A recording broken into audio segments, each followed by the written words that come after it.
Hey, what's up, adventurer? It's Chaz here from legendofelements.com. Are you struggling to climb the higher stages in Legend of Elements, or are you confused by all the different gear and stats? Do you just want to learn how to improve your character? If you answered yes to any of these questions, you are in the right place. In this video, I'll be showing you how to go from noob to pro in Legend of Elements with the ultimate beginner's guide. So get comfy. Oh, and keep your eyes peeled. This video includes a secret giveaway. First things first, let's discuss the basics. When you first start Legend of Elements, you will be spawned into a tutorial where you slay monsters and craft gear, which is going to be the ongoing theme for the rest of the game. But as you level up more, you will unlock more and more events. This game will see you try to beat higher and higher stages in PvE modes, PvP with other players, join a clan, and try to explore all of the elemental land. When you first join a server, you'll be asked to select a class. There are three classes to choose from: Warrior, Swordsman, and Sorcerer. Each class has their own unique skills and different focuses. The Warrior class focuses on crit and global damage stats, whereas the Swordsman class focuses on crit and focus stats, and the Sorcerer class focuses on stats such as core skill damage boost, crit, and cooldown reduction. Because the game is not even a week old, the meta is still being figured out. A lot of high end players are trending towards sorcerers. However, if you're like me and only spending a small amount, or not at all, then I find the swordsman class to be a pretty solid pick. According to Vens, who is one of the highest ranked players on the EU1 server, swordsman DPS is 30% higher than warrior. So for time limited fights, like so many of the boss fights are, swordsman is a great choice.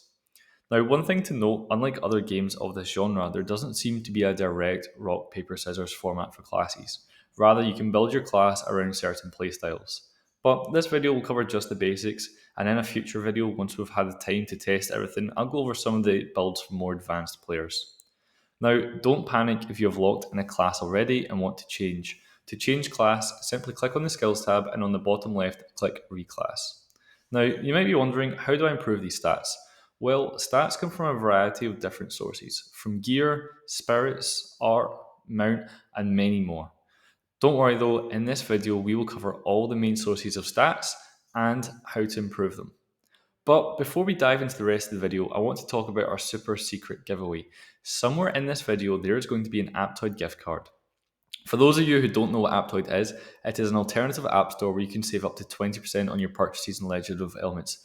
But with a special code Elements5, you can save an additional 5%, meaning you could be saving up to a total of 25% off each of these purchases. So if you want to learn more, we have a guide on how to get started with Aptoide in the description. Now, if you've been paying attention and you managed to spot the gift code in the video first, then you can redeem it by heading over to your Aptoide wallet, going to rewards, gift card, and then entering the code you found. But be quick and make sure you're paying attention, as it can only be used by one eagle-eyed viewer. Now, back to the stats. To see your stats and see what each stat does, click on your profile icon at the top left. Click the magnifying glass next to your power, and then it will show you all of your stats. Here you can also see where your stats come from if you click on said stat.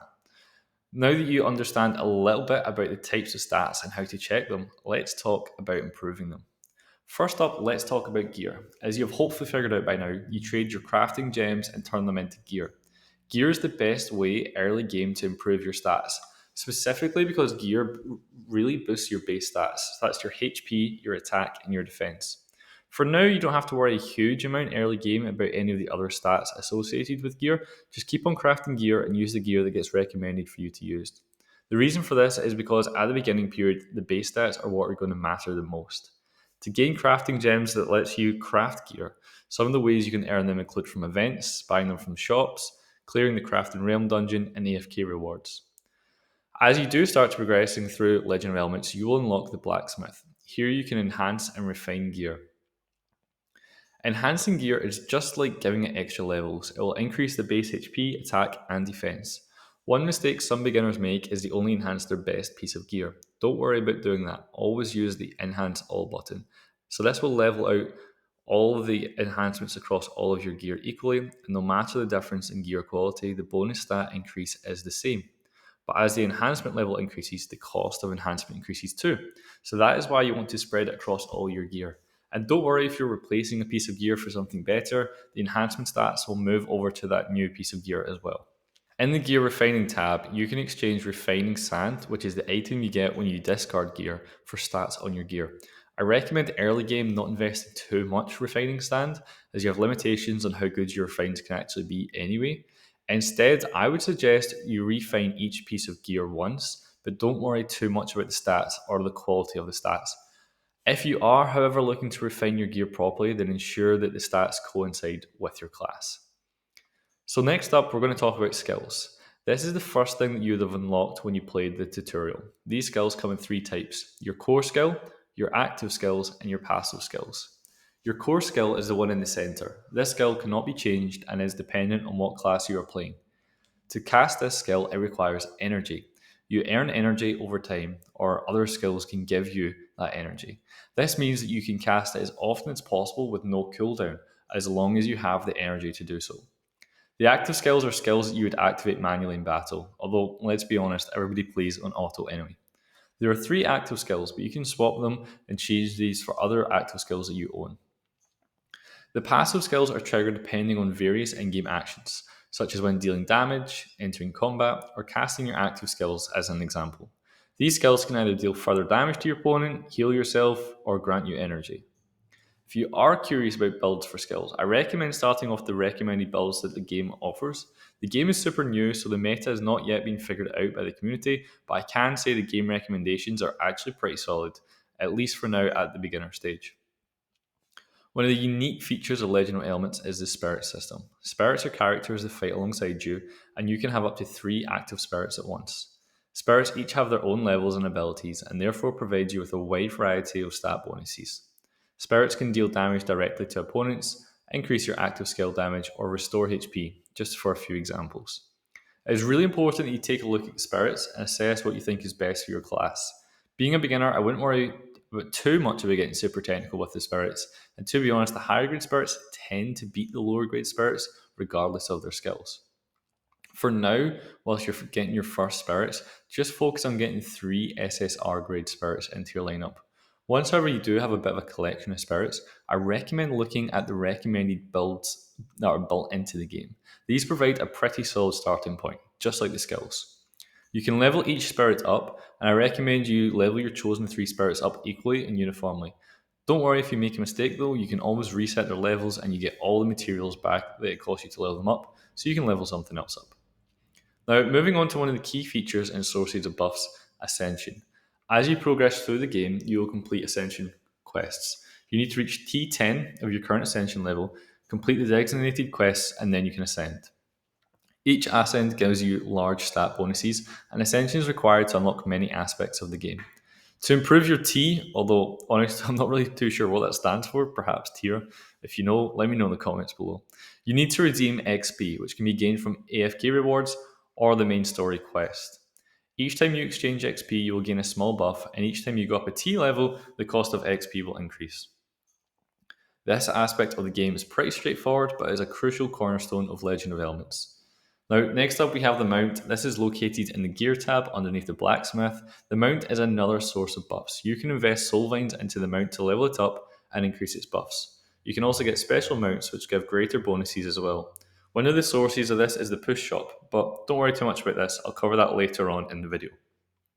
Now, moving on to relics, this is located under outfit in the gear tab. Relics all give some improvements to your stats and they can be collected and upgraded. You can receive relics by completing the relic hunt found in the manor or through redeeming prizes from various events in the respective shops. Relics are a solid way of gaining additional buffs, and I recommend purchasing them from the event shops where possible. The effects will really start stacking up. Now, the last stat place that we're going to talk about is the garden, which is one of the most slept on sources of buffs. It is a great source of stat bonuses and they're super simple to get. All you have to do is plant seeds, wait for them to grow, harvest the fruit, and then in the tech tree, convert that fruit to cold hard stat bonuses. Be careful though, people can steal from your garden, so my number one tip is to try come online as soon as your plants have finished growing, so you can harvest them instantly and not give anybody the opportunity to steal your freshly grown fruits. We actually just published a guide on our website going really in depth on the garden, so to learn more, check it out. The link will be below in the description. There are many other sources of stat increases, such as artwork, affinities, shadow record, and more. I've covered the main ones just to get you started as a beginner. Next, let's discuss events. In Legend of Elements, there is a boat ton of events, so this guide will only cover the main ones. But don't worry, we will be publishing plenty of video guides on the temporary events as they appear. Now, make sure you stick around to the end of the video because I'll be throwing in a bonus daily to-do list to make sure you complete all the events and tasks you need to maximize your growth and start winning. In Legend of Elements, the core events are called push events. These events encourage you to spend spirits, complete dungeon quests, etc., and in return you get mount tokens. These can be redeemed in the push shop for special mounts that give additional stat bonuses. It is really, really important that you save your items for these push events to maximize your chances of doing well. Now, the push events will operate on a 4-week cycle. The best way to see what's coming up is to go into the event calendar within the game. However, I'm also going to put a graphic on screen, and this is going to show what the first 4 weeks of a new server in Legend of Elements will look like. Now, there is a chance that after these first 4 weeks, they'll probably change the event cycle. So if you are checking this after those 4 weeks, make sure to head on over to the event calendar in game or check out our wiki, or I'm sure we'll update the wiki with that information. Now, for each of these events, you should try to save the items required. If you're totally free to play and don't spend money, I would recommend perhaps even missing some of the events so you can save for twice as long. So, for example, in the starting events, we have a spirit push in week 1 and week 3. Just go for it in week 3 so you can have a better chance of placing well. Now, you'll probably want to get the base rewards for each event, so try to unlock them, but the ranking rewards are where you get the tokens to unlock special mounts, and that is what the prize really is. The first push event is going to be the dungeon push. So this is basically there's a dungeon and you have to clear it as fast as possible. The winner is going to be the person who clears the highest level of dungeon in the fastest time. It's going to be open for 2 days and it's the first event that's going to happen on a brand new server starting on day 1. The next event is going to be the spirit push.